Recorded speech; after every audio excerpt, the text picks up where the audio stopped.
My sister's husband laughed. "You'll never afford this place." Until I said, "I'm the owner. Your reservation's canceled," after he spent 20 minutes at the host stand bragging about his $200 salary to impress the staff. He had told me at Thanksgiving that I'd be serving drinks forever while I was secretly closing on the property with my inheritance from my grandmother. When I emerged from my office, he turned pale and stammered, "Wait, this is your restaurant? I'm Maya Sterling, 29 years old. And for the past 3 minutes, I've been watching my brother-in-law, Devin Callahan, make a complete ass of himself in the foyer of Luminous, my restaurant," while my general manager, Sergio Romano, exchanged increasingly uncomfortable glances with our hostess. Devin's voice carried that particular pitch of someone who thinks volume equals authority, and every word about his six-figure tech salary and exclusive membership at the club made my staff's professional smiles tighten just a fraction more. The copper light fixtures I'd personally selected cast warm pools across the marble floor, illuminating Devin's smug expression as he leaned against the hostess stand like he owned the place. His date, not my sister Claire, I noted with a sick jolt, giggled at something he said, her hand resting possessively on his arm. She wore a dress that probably cost more than my servers made in a month, all sequins and strategic cutouts. Meanwhile, Sergio kept glancing toward my office door, clearly wondering whether to interrupt me for this circus or handle it himself. "The thing about places like this," Devin announced, loud enough for the early dinner crowd to hear, "is they're designed for people like us, people who understand quality, not like some people who think slinging drinks at dive bars is a career." His laugh was ugly, performative. The blonde, Madison, Mackenzie, laughed on cue, but I saw Sergio's jaw clench. That comment about dive bars was aimed at me, obviously. At Thanksgiving, while Claire helped Mom with dishes and I carved turkey, Devin had cornered me in the kitchen with a glass of expensive bourbon, the kind he always brought to family dinners to show off. "Still serving drinks for tips, Maya?" he'd asked, his tone dripping with concern that fooled exactly no one. "Claire's worried about you. We both are. It's just, at your age, shouldn't you have a real career by now? I mean, I'd made my first 100K by 27. I'd smiled and told him bartending paid the bills, let the comment slide like I always did. What I didn't tell him was that Grandma Iris had passed away 6 weeks earlier, leaving me the $800,000 she'd carefully invested over 50 years of teaching piano. What I didn't mention was that I'd already found the perfect property, a failed Italian restaurant in the Arts District with good bones and a lease the owners were desperate to escape. What I definitely didn't share was that I'd spent 5 years working every position in every type of restaurant from dive bars to Michelin-starred establishments, learning the business from the inside out while Devin climbed corporate ladders and collected his tech salary. My grandmother had been the only person who understood my plan. "The best restaurateurs know every job in the house," she'd told me over tea 6 months before her death, her hands wrapped around a delicate porcelain cup. "Learn it all, Maya. Then, when you're ready, build something beautiful." She'd smiled, that knowing smile that suggested she had secrets. "I've been setting something aside for you, for when the time comes." The time had come faster than either of us expected. Her sudden death from a stroke shocked everyone, but her will was crystal clear. $800,000 to me, with a note that read, "Build your dream, darling girl. Make it magnificent." 3 months of negotiations, inspections, and 16-hour days later, Luminous opened its doors for the first time tonight. Soft opening, friends and family invited.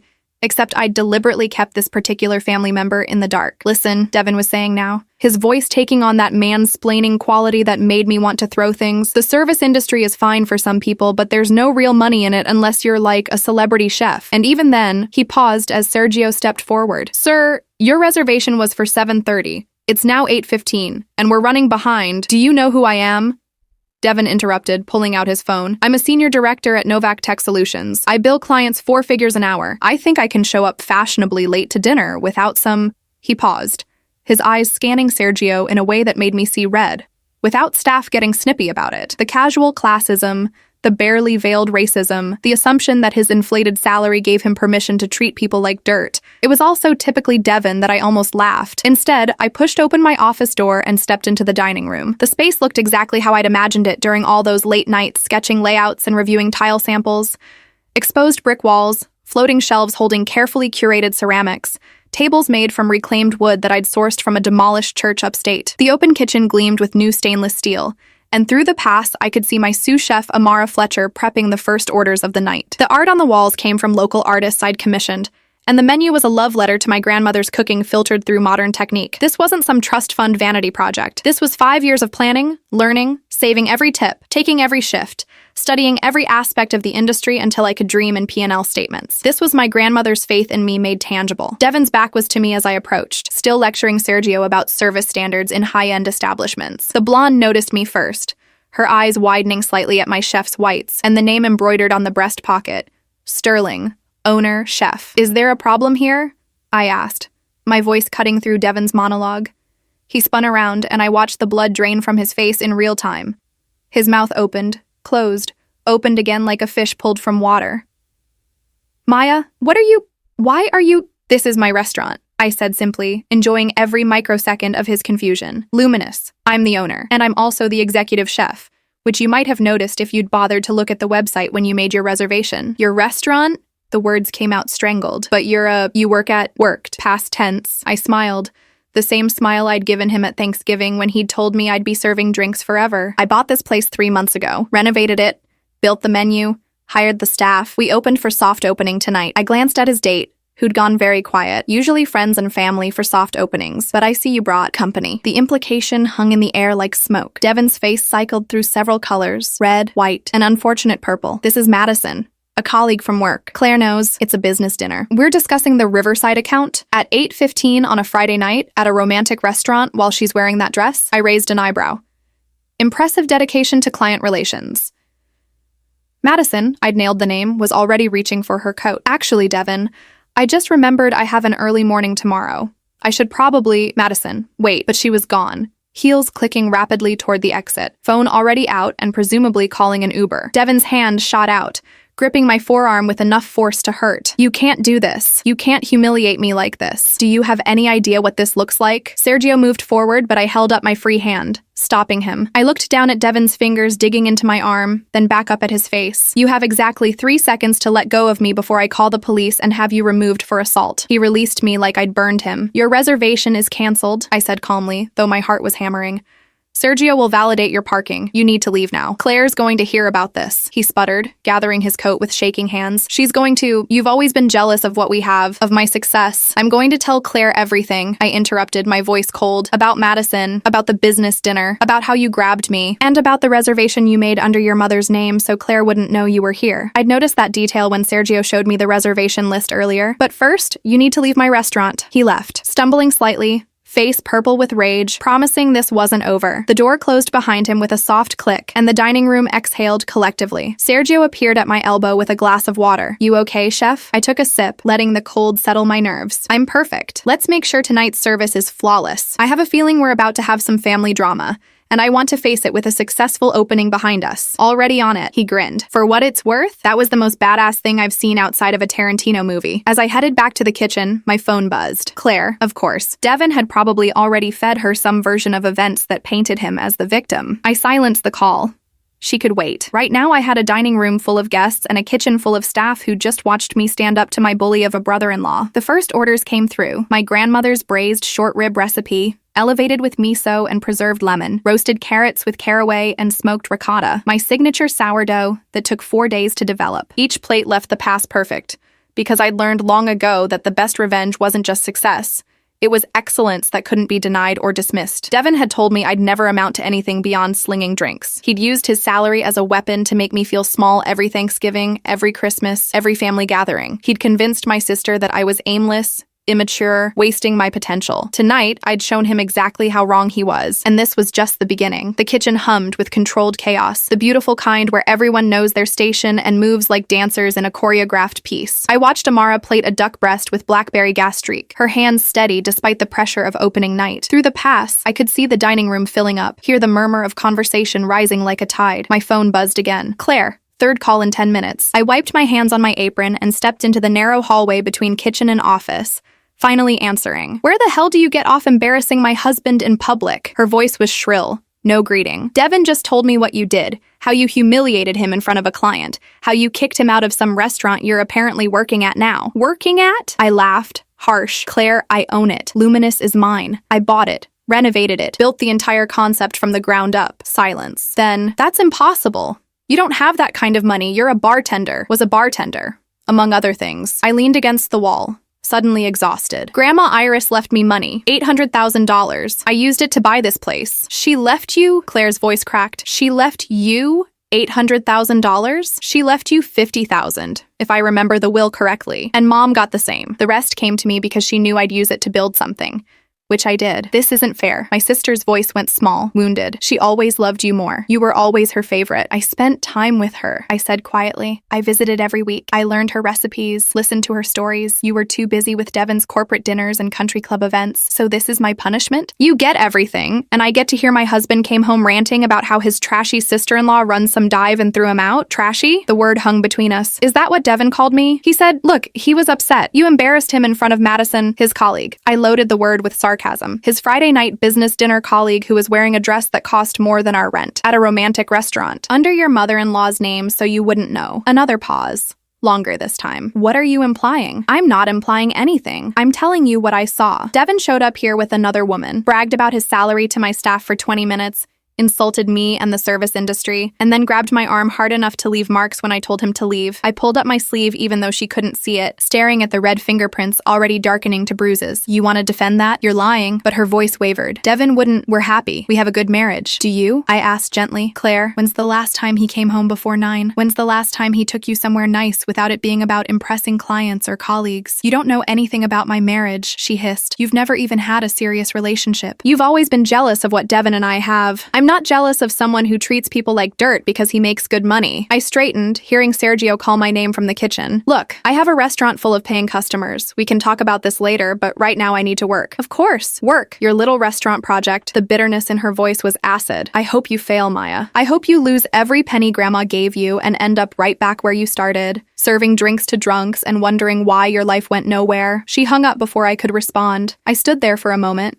staring at my phone, trying to process the venom in my sister's voice. We'd always been different, her valuing stability and status, me chasing passion and craft, but I'd never realized how deep the rift had grown. Or maybe it had always been there, hidden under holiday pleasantries and obligatory birthday texts. Chef? Amara poked her head into the hallway. Table 6 wants to compliment you on the short rib, and we're getting slammed. I could use your hands on the line. I pocketed my phone and pushed through the kitchen doors. What do we need? 3 short ribs, 2 ducks, 5 carrots, and we're running low on the sourdough. On it. I moved to my station, muscle memory taking over. This was what I knew, what I loved. The heat of the kitchen, the rhythm of service, the satisfaction of building flavors until they sang. Devon could have his tech salary and his executive title. Claire could have her country club membership and her carefully curated Instagram life. This creation, this craft, this nightly performance was mine. Around midnight, after the last guest had left and the staff was breaking down stations, my phone buzzed with a text from my mother. Your sister called, very upset. What happened? I typed back.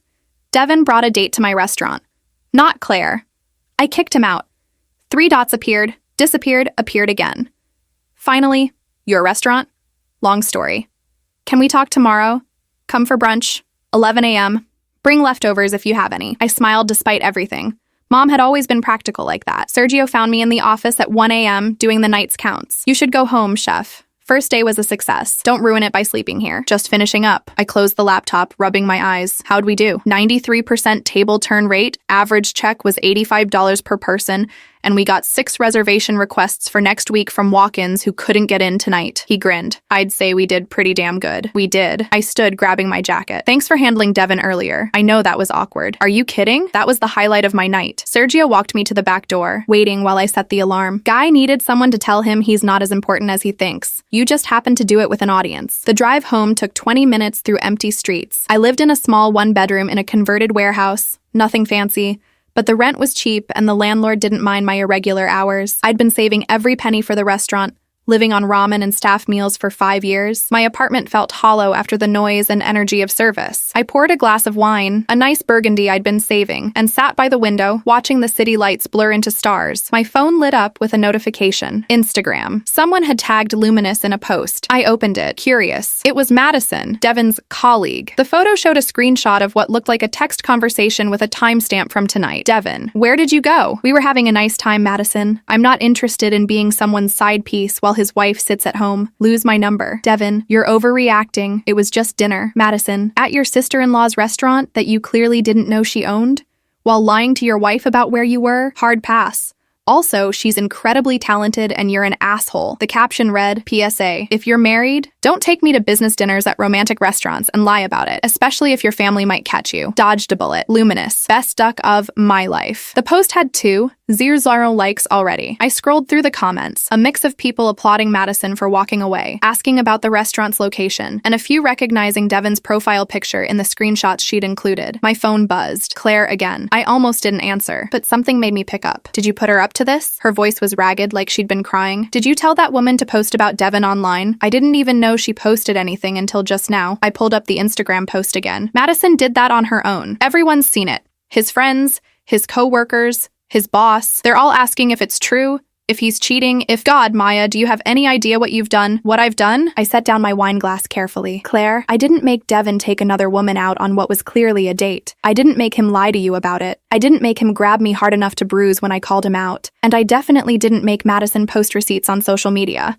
Those were all his choices. You could have called me privately.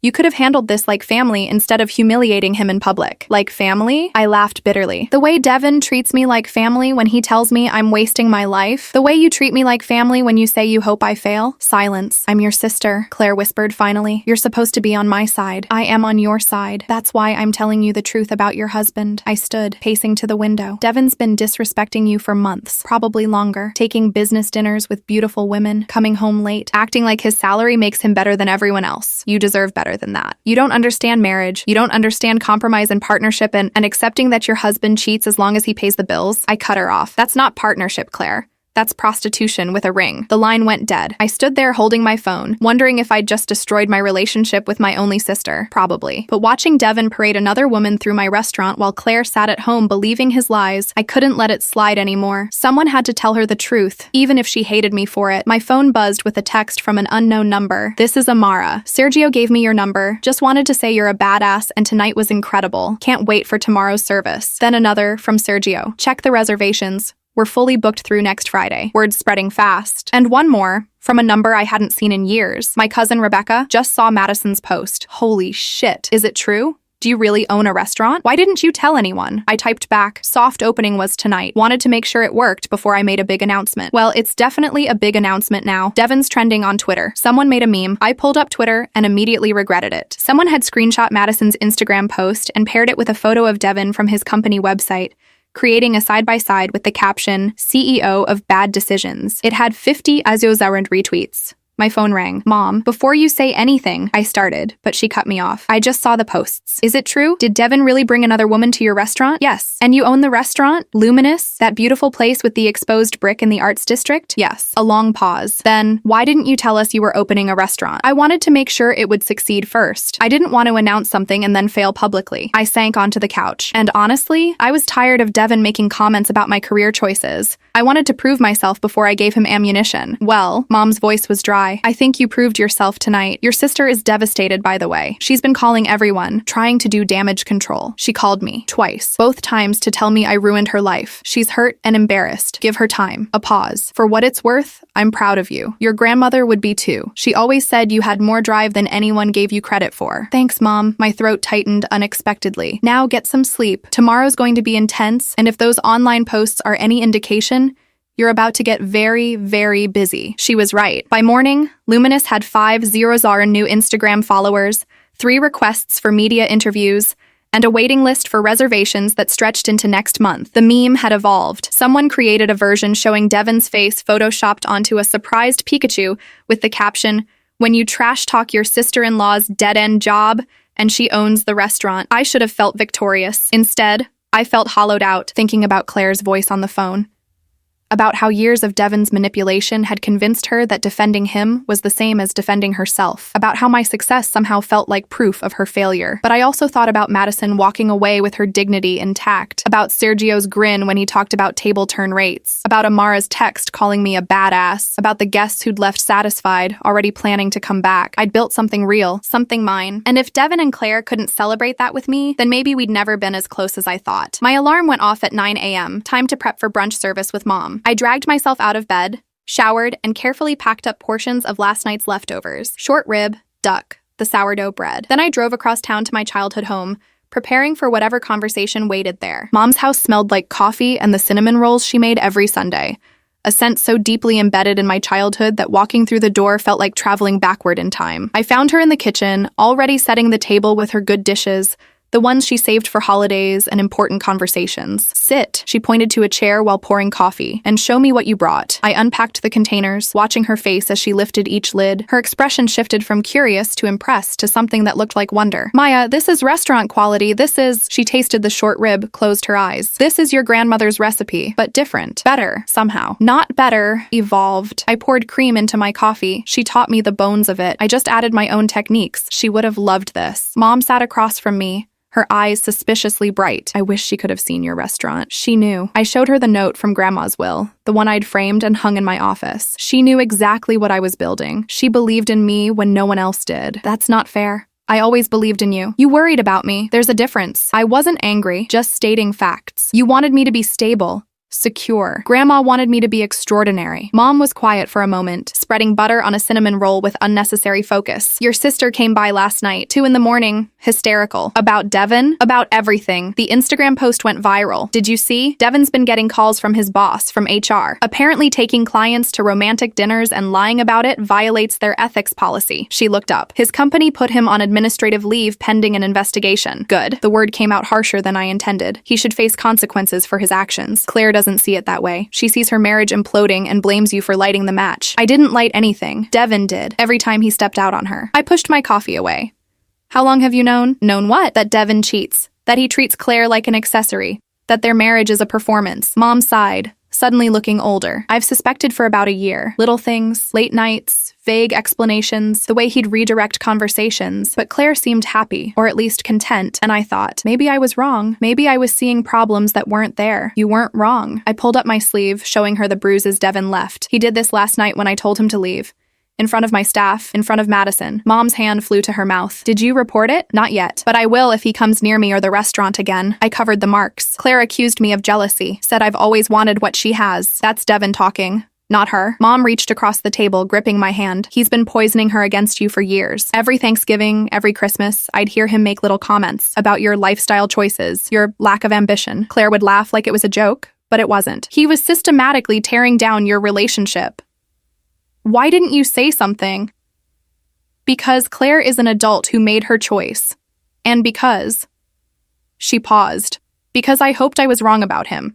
I hoped he was just immature, that he'd grow out of the arrogance. I didn't want to believe my daughter married someone cruel." We sat in silence, the coffee going cold between us. "The restaurant," Mom said eventually. "Tell me everything. How did you learn to do this? When did you decide this was what you wanted?" So I told her about the 5 years of deliberate preparation, working my way through every position in different restaurants, from dishwasher to sous chef to front of house, about the notebooks I'd filled with recipes and business plans, about the online courses in restaurant management and hospitality, about finding the property, negotiating with the owners, designing every detail from the menu to the artwork on the walls. "I wanted to be ready," I explained. "I knew I'd only get one shot at this. If I failed, everyone would say I wasted Grandma's money, that I should have been more practical, so I made sure I wouldn't fail." And last night was perfect. 93% table turn rate, excellent reviews, fully booked for the next 2 weeks. I pulled up the reservation system on my phone. We're already getting calls from food critics. Someone from the Tribune wants to do a feature. Because of the food? Or because of the drama with Devin? Probably both. I shrugged. I don't care why they come as long as they come. Once they taste the food, they'll stay for the right reasons. Mom studied me with an expression I couldn't quite read. "You've changed. You're harder now." "I'm focused. There's a difference." I stood, starting to clear the plates. I spent years letting Devin make me feel small, making me question whether I was wasting my time, whether I should get a real job like Claire did. And then Grandma died and left me this gift, this chance. And I realized I don't owe him or anyone else an explanation for my choices. But you do owe your sister a conversation. She's not ready to hear it. She's too busy defending Devin to see what he really is. Then make her see it. Mom touched my arm. "I know you're angry, and you have every right to be, but Claire's your sister. Your only sister. Don't let Devin destroy that relationship, too." Before I could respond, the doorbell rang. Mom went to answer it, and I heard Claire's voice, high-pitched and strained. "Is Maya here?" I saw her car. "In the kitchen," Mom said, and I braced myself. Claire appeared in the doorway looking like she hadn't slept. Her eyes were red-rimmed, makeup smudged, hair pulled into a messy ponytail. She wore yoga pants and Devin's college sweatshirt, the one she always wore when she was upset. "I need to talk to you," she said, not quite meeting my eyes. Okay. I gestured to the chair Mom had vacated. Talk. She sat, pulling the sweatshirt sleeves over her hands like armor. Devin admitted it. About Madison. About the others. Others? The word hung in the air. 4 women over the past 2 years. All colleagues or clients. He says none of them meant anything. That it was just stress relief from work pressure. Her voice cracked. He says he loves me, that he wants to fix things. And you believe him? I don't know what I believe anymore. Claire finally looked at me, and I saw fear there underneath the exhaustion. He's been crying all morning, saying he'll quit his job, go to therapy, do whatever it takes. But his company just fired him. Not leave, fired. For ethics violations. And the internet. She pulled out her phone, showed me the trending topics. Devin's name, our family name, was everywhere. And Cheater CEO had 200 zero-zozern tweets. Someone had found his LinkedIn and flooded it with comments. The meme had evolved into a whole series, each one more brutal than the last. This is what you wanted, right? Claire's voice turned hard. To humiliate him? To destroy his career? Well, congratulations. You succeeded. I wanted him to stop treating people like garbage. I kept my voice level. I wanted him to stop disrespecting you and insulting me and acting like his salary made him superior. If he's facing consequences for his actions, that's on him, not me. You could have told me privately. You didn't have to kick him out in front of everyone, in front of Madison. He brought his mistress to my restaurant. I slammed my hand on the table, making Claire flinch.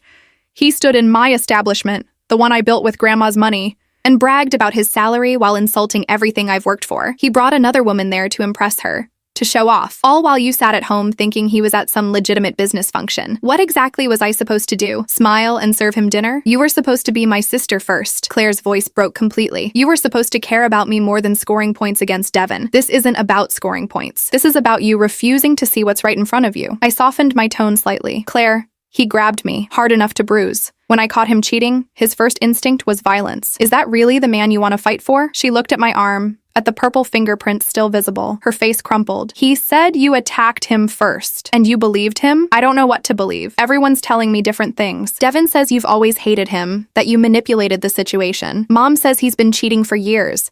The internet says he's a monster. And you, she gestured helplessly. You just want me to blow up my entire life because you own a restaurant now and feel superior. That's not— I stopped. Took a breath. I'm going to show you something. I pulled up the security footage from last night on my phone. Sergio had sent it to me this morning, knowing I might need it. The video showed Devin arriving with Madison, the 20-minute performance at the host stand, his hand gripping my arm, the clear fear on my face before he released me. Claire watched in silence, her face growing paler with each passing second. He lied to you, I said quietly when it ended.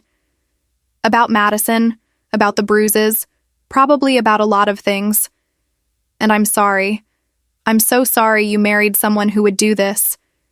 But I'm not sorry for telling you the truth. What am I supposed to do? It came out as a whisper. We've been married for 6 years. Our whole life is built together. Our apartment, our friends, our everything. You figure out if you can live with this, if you can trust him again after 4 affairs, if you can respect yourself while staying with someone who clearly doesn't respect you. I reached across the table but didn't quite touch her. But whatever you decide, it can't be because of his salary or because you're scared of starting over. It has to be because you genuinely believe he'll change. Do you think he will?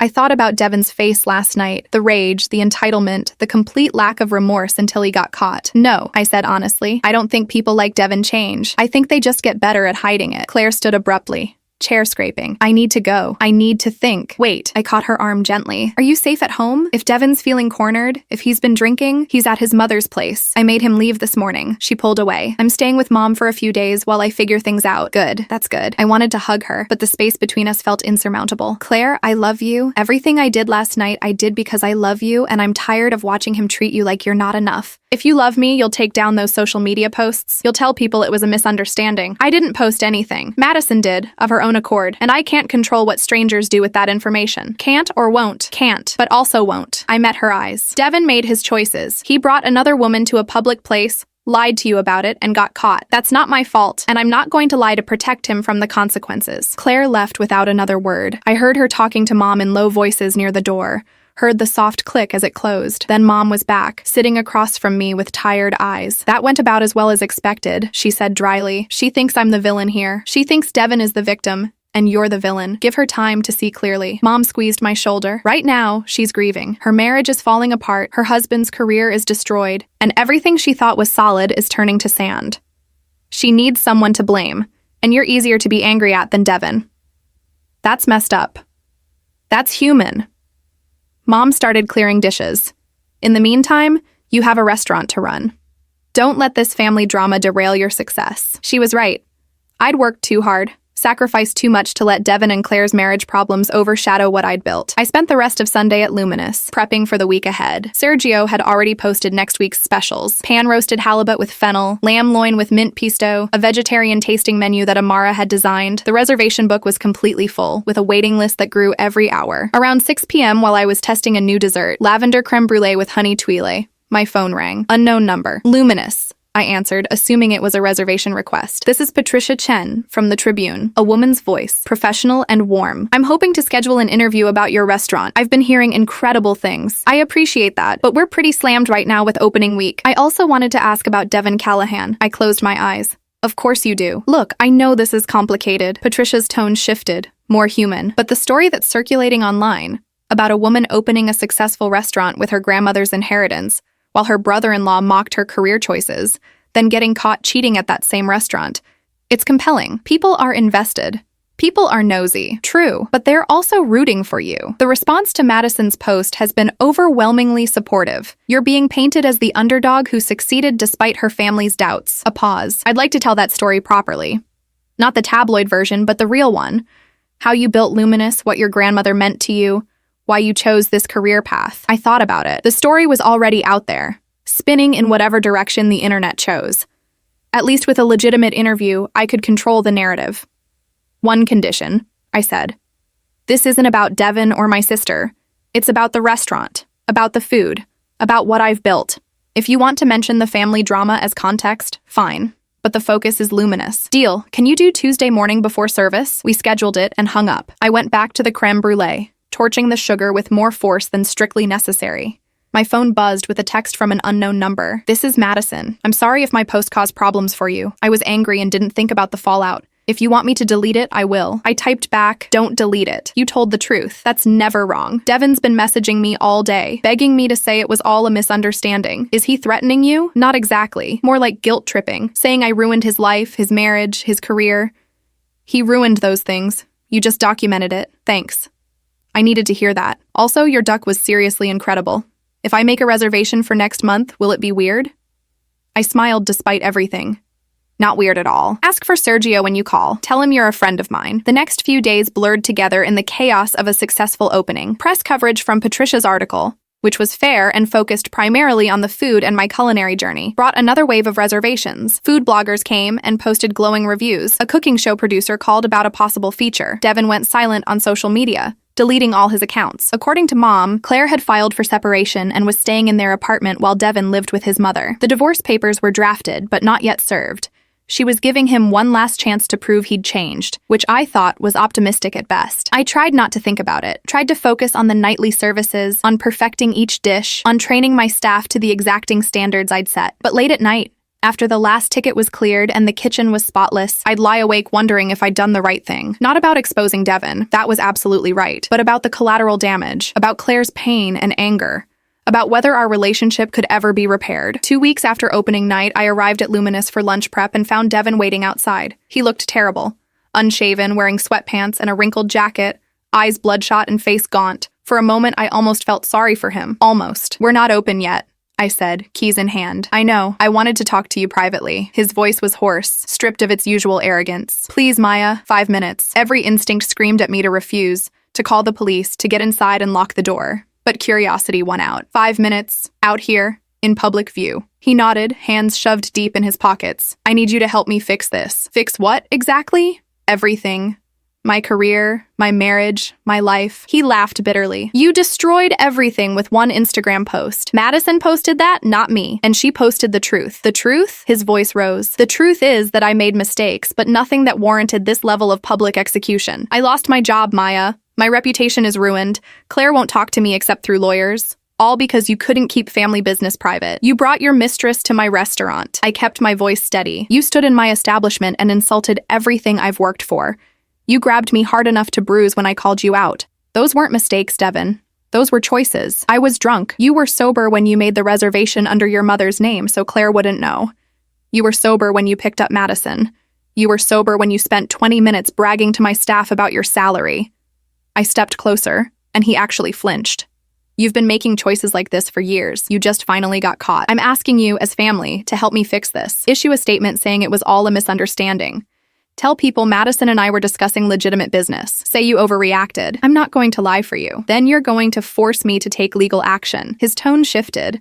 Trying for threatening but landing somewhere around desperate. Defamation, slander, intentional infliction of emotional distress. My lawyer says I have grounds. Your lawyer is wrong. Everything Madison posted was true, and I have security footage to prove it. Everything I told Claire was witnessed by multiple staff members. You want to take me to court? Go ahead. I'd love to show a judge the video of you grabbing me. That was heat of the moment. You provoked me. By existing, by owning a restaurant, by refusing to lie to protect you. I unlock the door. Done with this conversation. Your 5 minutes are up. Don't come back here, Devin. If you do, I'll file a restraining order. Claire needs me, he called as I stepped inside. She can't afford that apartment on her own. She can't afford the lifestyle she's used to. Eventually, she'll forgive me because she has to. I turned back, disgusted. That's what you think marriage is? Financial dependency that forces someone to stay? That's what all marriages are. That's what your grandmother had with your grandfather. She stayed because leaving wasn't practical. That's what your mother has with your father. It's what Claire has with me. He smiled, and it was ugly. You don't understand because you've never had anyone willing to commit to you. You've always been the family failure, the one who couldn't get her life together. And yet, I own a successful restaurant while you're unemployed and about to be divorced. I smiled back. Just as ugly. Funny how things work out. I closed the door in his face and locked it, hands shaking with rage. Through the glass, I watched him stand there for a long moment before finally walking away, shoulders slumped. Amara found me in the walk-in cooler 10 minutes later,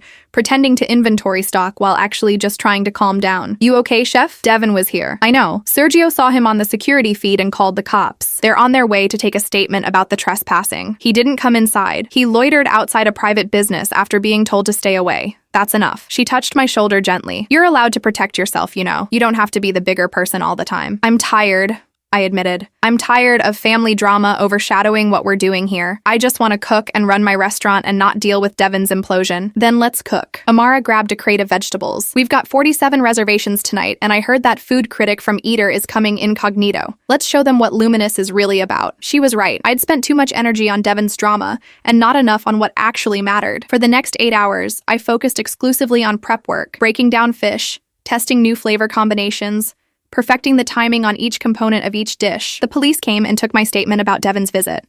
I showed them the security footage from 2 weeks ago, the bruises on my arm. They recommended filing for a restraining order, gave me paperwork to fill out. I said I'd think about it. Service that night was flawless. The critic from Eater did come. We identified her from her credit card after she'd left and ordered half the menu. Sergio reported that she'd cleaned every plate and asked detailed questions about techniques and sourcing. 3 days later, her review posted, 5 stars, calling Luminous a love letter to classical technique filtered through modern sensibility, and praising Chef Sterling's confident hand with both bold flavors and delicate restraint. The review brought another flood of reservation requests. We had to extend our hours, add more seats, hire additional staff. I promoted Amara to co-executive chef so I could focus on the business side.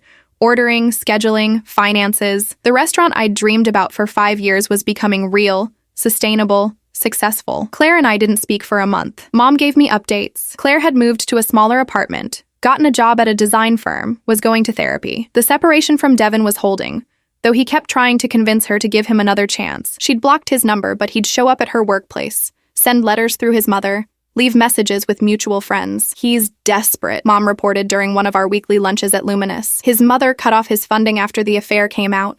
He's living in her basement and applying to jobs, but everywhere he interviews, someone has seen the memes. His name is poison in the business world. Good, I said, not even pretending to feel bad about it. Your sister asked about you, whether you're still angry. I'm not angry. I'm just done. I'm done being the family failure she and Devin could look down on. I'm done apologizing for succeeding. If she wants a relationship, she knows where to find me. She's scared. Mom said gently, scared that you're right about Devin, scared that she wasted 6 years on someone who didn't deserve her, scared that everyone will judge her for staying as long as she did. Then she should be angry at Devin, not me.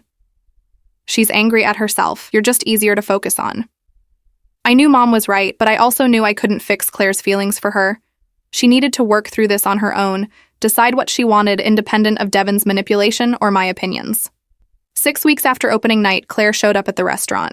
I was in the office doing invoices when Sergio knocked. Your sister's here. Says she needs to talk to you. Is Devin with her? Alone. She looks. He paused. Different. Better, actually. I found Claire at table 7, wearing a simple black dress I'd never seen before, hair cut into a sleek bob. She did look different. Thinner, more angular, but also more present somehow. Like she'd been asleep for years and finally woken up. Hi, she said as I approached. Hi. I sat across from her, unsure what to say. I filed the divorce papers yesterday. No reconciliation, no trial separation.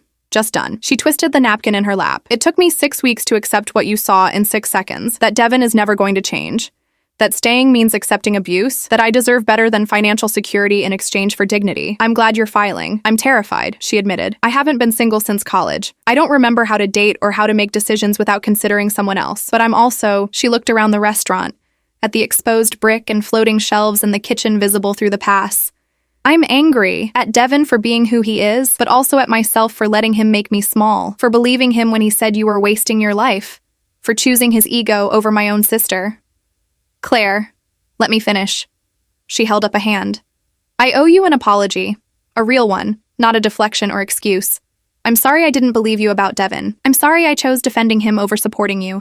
I'm sorry I said I hoped you'd fail. That was, her voice cracked. That was unforgivable. It was really shitty, I agreed. But I understand why you said it. Devin spent years convincing you that I was the problem. That's not an excuse. You're my sister. I should have known better. She looked at me finally, eyes red but clear. Can we try again? Not go back to how things were, because that was broken too, but start fresh. As adults who actually see each other, I thought about all the years of Devin's condescension, of Claire's passive acceptance of his treatment. I thought about the bruises on my arm and the fear in her eyes when her marriage crumbled. I thought about Grandma Iris, who'd always said family was about choice as much as blood. On one condition, I said, you come to Sunday dinners here every week, and you actually talk to me about your life, not just surface pleasantries, real conversations. Deal. She smiled tentatively. Can I start now? Because I want to tell you about the design job and ask advice about apartment hunting, and maybe hear how you learned to make this duck because I ordered it and it's incredible. We talked for 2 hours, really talked, maybe for the first time in years. She told me about her therapist helping her recognize Devin's manipulation tactics. I told her about the interview with the Tribune and the review from Eater. She asked about my plans for the restaurant,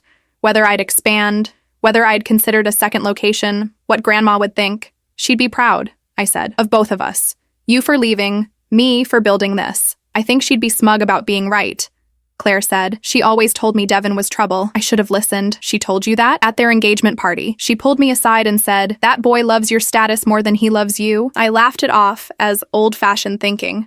Claire's expression turned rueful.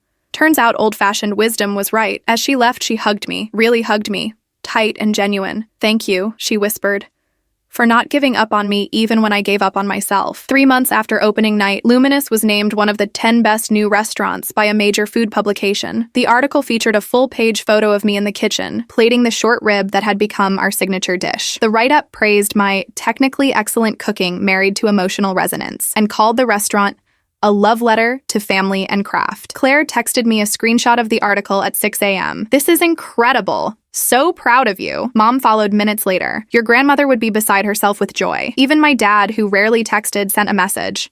Read the article. Well done, kiddo. The recognition brought another surge of business. We started getting requests from private event coordinators, offers from investors wanting to back a second location, even a tentative inquiry from a production company about a cooking show. I turned down most of it. Luminous was exactly the right size, intimate enough to maintain quality, large enough to be profitable. I didn't want to expand until I was absolutely certain I could replicate the success without compromising standards. Devin, meanwhile, had moved out of state. According to Claire, he'd found work at a smaller tech company in Denver for half his previous salary. His mother had cut him off completely after finding out about all 4 affairs, not just Madison. He'd tried one last time to convince Claire to move with him, to start fresh somewhere people didn't know his name. She told him to sign the divorce papers, or she'd pursue full litigation. He signed. It felt anticlimactic, she told me during one of our Sunday dinners at Luminous. This had become tradition. After service, just the 2 of us, testing new menu items and catching up. I thought I'd feel triumphant or vindicated. Instead, I just felt sad. 6 years of my life gone. Not gone, I corrected. Those years taught you what you don't want. That's valuable. I'm dating someone. She said it quickly, like ripping off a bandage. His name is James. He's a graphic designer, and he's nothing like Devin.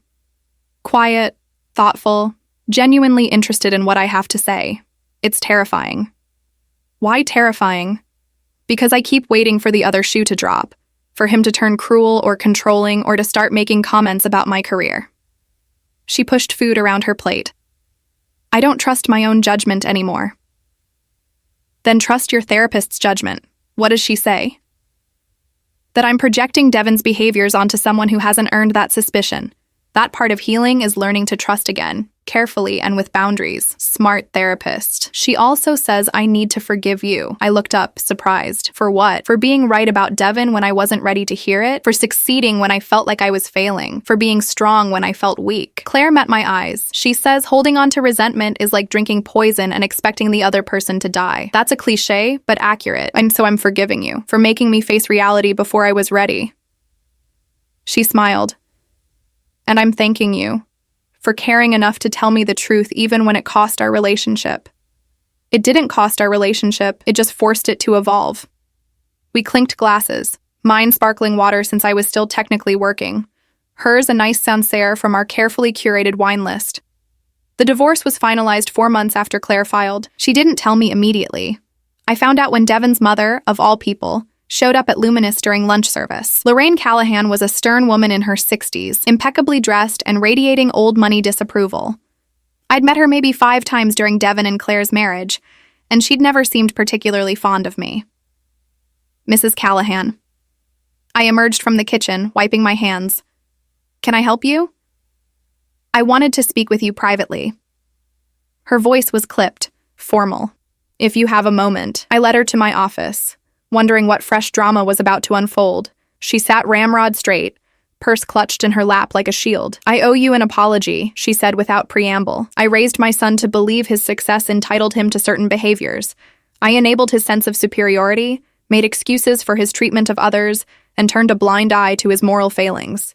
I had no idea how to respond to this. When the situation with Madison came to light, I was furious at you, she continued. I blamed you for ruining his reputation, for not handling it quietly. Then I learned about the other women, about how he spoke to your staff, about the bruises he left on your arm. Her composure cracked slightly. I taught him that financial success was the measure of a man. I created a monster and you paid the price for my parenting failures. Mrs. Callahan, Lorraine, please. She opened her purse, pulled out a check, and placed it on my desk.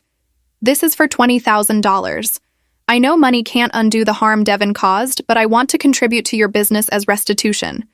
Consider it an investment if you prefer, though I expect no return. I stared at the check, dumbfounded. I also wanted to tell you that your restaurant is lovely. The food is exceptional, the atmosphere is warm, and it's clear you've built something meaningful. She stood, smoothing her skirt. Devon could have learned a great deal from you about building success that doesn't require diminishing others. Unfortunately, he chose not to. I don't know what to say. Say you'll consider the investment. Say you'll continue creating beautiful things despite the ugliness my family brought to your door. She moved toward the door, paused, and say you'll give Claire a chance. She's made terrible decisions, but she's trying to do better. That counts for something. After she left, I sat staring at the check for 10 minutes. $20,000 from Devon's mother, essentially saying, I'm sorry my son is an asshole. It was surreal. I called Claire. Did you know your ex-mother-in-law was coming to see me? What? No. What did she want? I explained about the apology and the check. Silence on the other end. Then Claire's laugh, genuine and surprised. Lorraine cut Devon off completely, told him to figure out his life without her money or connections. She's been calling me weekly, apologizing, asking if there's anything she can do. Claire's voice softened. I think she's horrified by what he became. She keeps saying she should have done things differently when he was younger. Should I accept the investment? Do you want to? I thought about it. $20,000 could fund some equipment upgrades we'd been postponing, or build out that private dining space we'd considered. And accepting it felt like closing a chapter, turning Devon's mother's guilt into something productive. Yeah,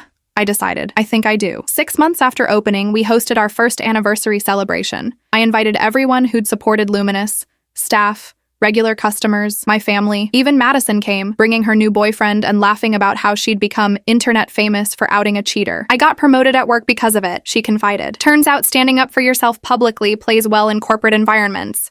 Who knew? Claire brought James, the graphic designer. He was exactly as she'd described. Quiet, thoughtful, clearly besotted with my sister. I watched them together, noting the gentle way he touched her arm, how he listened when she spoke, how he laughed at her jokes without trying to one-up her. Nothing like Devon. He's good for her, Mom said, following my gaze. She smiles more now. She deserves to smile. So do you. Mom clinked her glass against mine. You built something incredible here, Maya. Not just the restaurant, but the life you've created. Your grandmother would be so proud. I looked around the packed dining room, At the exposed brick walls holding local art, at the open kitchen where Amara and the line cooks moved in perfect synchronization, at the tables full of people enjoying food I'd created, at my sister laughing with a man who treated her with respect, at my mother's genuine smile, at Sergio charming a table while simultaneously managing 3 others. This was what success looked like. Not a 6-figure salary or a fancy title or the ability to look down on others. Just craft and connection, work done well, and people brought together over beautiful food. A month later, Devin tried one final power play. He sent a cease and desist letter through a lawyer, demanding I remove all references to him from interviews and stop profiting from his name and reputation. It was delusional. I'd barely mentioned him in any interviews, focusing always on the food and the business, but he needed someone to blame for his failures. My lawyer, the one I'd hired after the assault, responded with a counter letter itemizing Devin's actions: the assault captured on security footage, the adultery, the defamation of my career, the harassment after being told to stay away. We threatened a civil suit for damages if he continued. He went silent after that. Is it finally over? Claire asked during one Sunday dinner. I think so. I topped off her wine. Unless he finds a new way to make himself the victim. He's dating someone new according to mutual friends. A woman in Denver who apparently doesn't Google potential boyfriends. I almost feel bad for her. Almost? She's an adult. She can figure it out. I shrugged. Not my circus. Not my monkeys anymore. The 1-year anniversary of opening night arrived on a crisp October evening. I stood in the kitchen before service, looking at the reservation book.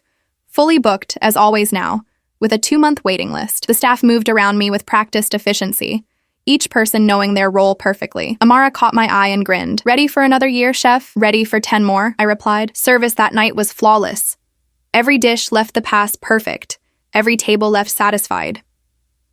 Around midnight, after the last guest had gone and the kitchen was spotless, I made my traditional end-of-service rounds, checking that everything was locked, lights were off, equipment was properly stored. In my office, I opened the bottom drawer where I kept Grandma Iris's note from her will. Build your dream, darling girl. Make it magnificent. I'd done exactly that, not despite Devin's cruelty or my family's initial doubts, but almost because of them. Every dismissive comment, every prediction of failure, every suggestion that I was wasting my time, all of it had fueled my determination to succeed on my own terms. Devin had told me I'd never amount to anything beyond serving drinks. He'd used his salary as a weapon to diminish my choices, mocked my dedication to craft, treated my career like a joke. He'd tried to make me feel small, insignificant, less than. Instead, he'd given me something precious, the satisfaction of proving him catastrophically wrong. 2 years after opening Luminous, I received an invitation to speak at a culinary conference in Chicago about building sustainable restaurant success in competitive markets. The panel included several established chefs whose work I'd admired for years, and being included among them felt surreal. Claire drove up from the city to attend, bringing James, who she'd moved in with 6 months earlier. They'd gotten engaged quietly. No big announcement, just a simple ring and a plan for a small ceremony at the courthouse. I don't need the performance anymore, she explained. Just the partnership. The conference panel went well. I talked about my 5 years of preparation, about working every position to truly understand the business, about Grandma Iris's gift and how I'd invested it wisely rather than impulsively. During the Q&A, someone asked about the viral moment that had launched Luminous into public consciousness. You mean when my brother-in-law brought his mistress to my restaurant and I kicked him out? I said it matter-of-factly, and the audience laughed. That wasn't a marketing strategy. That was me protecting my business and my standards. But it did teach me that authenticity resonates with people. Customers want to support establishments that have values, not just good food. After the panel, a young woman approached me, maybe 23, clutching a worn notebook. My family thinks I'm wasting my time in culinary school, she said. They want me to get a real job with benefits and stability. But I want what you have, a place of my own, where I control the standards, then work toward it strategically. I told her. Learn every position, save aggressively, build skills and relationships. Don't rush it. I smiled. And don't let anyone make you feel small for choosing passion over paychecks. The best revenge is a life well lived. She thanked me and hurried off, and I wondered if she'd actually take the advice, or if, like most young chefs, she'd try to skip steps and open too soon. Claire found me afterward. That was really good. You sounded confident, knowledgeable, like you belonged there. I did belong there. I know, I just meant. She trailed off. I'm still learning not to be surprised by your success. Devin really did a number on both of us, convincing us you were aimless. But you don't believe that anymore. God, no. You're the most driven person I know. She linked her arm through mine as we walked toward the exit. I'm still sorry it took me so long to see it. You saw it when you were ready. That's all that matters. That evening, Mom hosted a family dinner at her house. Claire and James, my dad, a few cousins I hadn't seen in years. Everyone wanted to hear about the conference, about the restaurant, about whether I'd consider franchising or selling the concept. Never, I said firmly. Luminous works because I'm there, because I control every detail. The moment I try to replicate it, it becomes something else. What about when you want to retire? Dad asked. Then I'll train someone to take over. Someone who understands the vision, but that's decades away. You should write a cookbook, one cousin suggested. Your grandmother's recipes with your techniques.